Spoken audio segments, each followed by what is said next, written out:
Okay, before I get into what this video is about, bear with me for 1 or 2 minutes here. So, the next 5 videos that I'm gonna put out on this channel after this one, at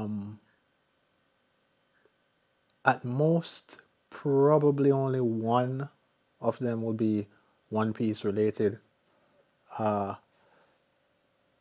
Because at the end of the day, this channel is high reviews. It's essentially a fanfic channel.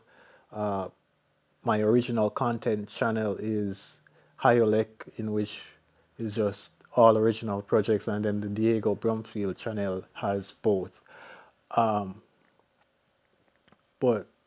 basically, I'm a fan of a lot of different universes. Currently, House of the Dragon is going on, and I do want to talk about that at some point. But for the One Piece fans, or whoever is only interested in One Piece, the 5 videos that I'm talking about, those are pretty much gonna be out in less than a week, most likely.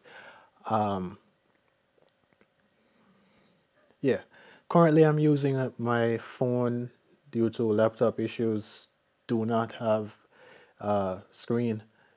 If I'm to be realistic, more than likely, if I'm being realistic and it's 100% up to me, I don't think I will acquire a new laptop until about maybe February of next year, if I'm being absolutely realistic. However, the good news is that if I get an HDMI cable or a mini HDMI, I think for this, I can get back to working on my laptop in the meantime. And this app that I'm using, I haven't even figured out how to get the dual audio tracks, because usually I like to have the vocal audio and then the music, the background music playing underneath it. This app that I'm using right now, I haven't either, it can't do it or I haven't figured it out yet. So it's just my audio alone, which I'm not.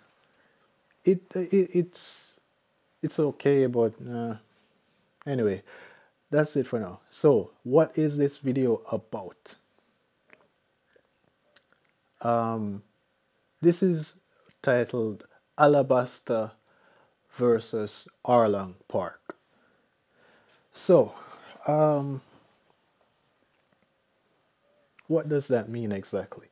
Now, this isn't about debating which arc is better, right? I think it's clear as day that the Alabasta arc is not just better than Arlong Park, but Alabasta is one of the greatest arcs in all of One Piece. Arguably one of the greatest anime arcs, period. Right? As a matter of fact, if Alabasta is any legitimate One Piece fan right now, Alabasta should either be in their top five. If they're being objective, it should either be in their top five best written arcs, or it should be in their top five favorite arcs. Right?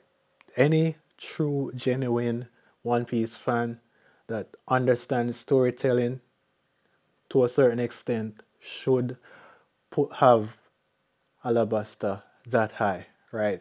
It's top five at worst. So, why am I talking about Alabasta versus Arlong Park then? Right.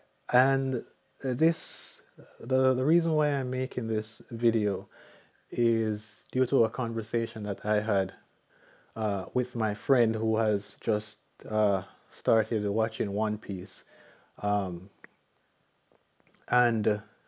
Alabasta is pretty much the arc that makes her, that has made her now interested in what comes next. And it's, and I think it's the arc that she got through the fastest as well. When that happens, you know you're locked in. Right? So I started to think about this for a second, because there's a saying that if someone gets through Arlong Park arc and is still not into One Piece, then they can, drop the series because it's not for them. But at the same time, there are some people who it's not until Alabasta that they become, all locked in to the series. So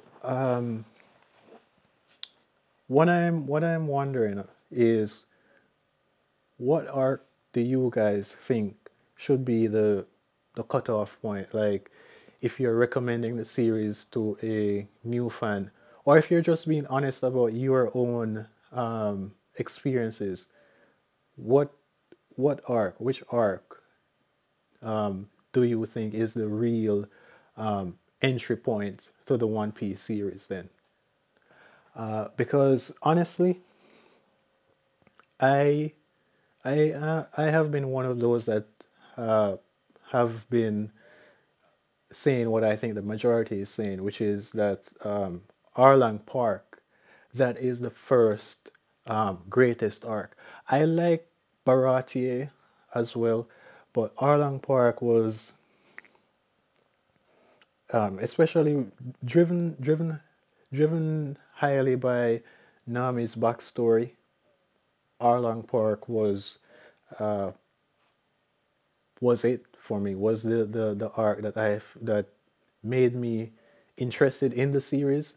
But if I'm being honest, Alabasta, that was the arc that made me enjoy. At the time, Naruto was already going, Bleach was already going on, and other animes as well. But Alabasta, I think I was even watching Yu Yu Hakusho at that point for the first time as well. But the Alabasta arc is what made me like One Piece more than literally every other anime. And it only got better after that for a long stretch. So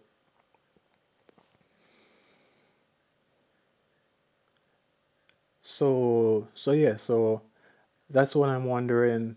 That's what the discussion is about. Which arc is the true cutoff point? Which arc should you say to a new fan that, hey, because it seems weird to tell someone who is new to the series that you have to watch, if you watch like 100 plus episodes and you still like it, then continue. Because if they watch up to that point, if they watched up to Alabasta, then you would think that they are already interested in the series enough, because I can't recall watching 100 episodes of something and then just dropping it, right?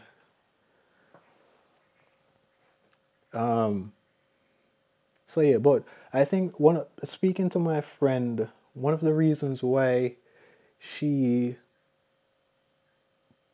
probably wasn't as intrigued with the Arlong Park arc like most of us were is that the backstory, which a lot of us have Nami's backstory. Nami's backstory has been in the top three or top five saddest backstories in the entire series for a long stretch. And honestly, right here as I'm recording this video, only two backstories that I would put above Nami's, and that's Robin and Law. Those are the only two I'll put above Nami's. But her reasoning was that, my friend's reasoning was that she pretty much knew that Arlong and the others were going to betray Nami and they were not going to keep their words. So that's part of the reason why her backstory and the things that Nami was doing in order to save the town, it didn't seem as sad when when it was revealed that Arlong wasn't going to honor what he said, because they wanted her as a navigator. They don't have any other competent navigators. I don't even think they have any sort of navigator in the crew at that point. So based on that, I can understand why she didn't find Nami's backstory that that that high level of sadness that a lot of us felt. And and if you don't find Nami's backstory that sad, then you're not going to put the Arlong Park arc that highly either. But anyway, that's just my thoughts. I just want to hear if anyone else has an opinion on the matter. And thanks for watching. Feel free to subscribe. Catch you in the next one.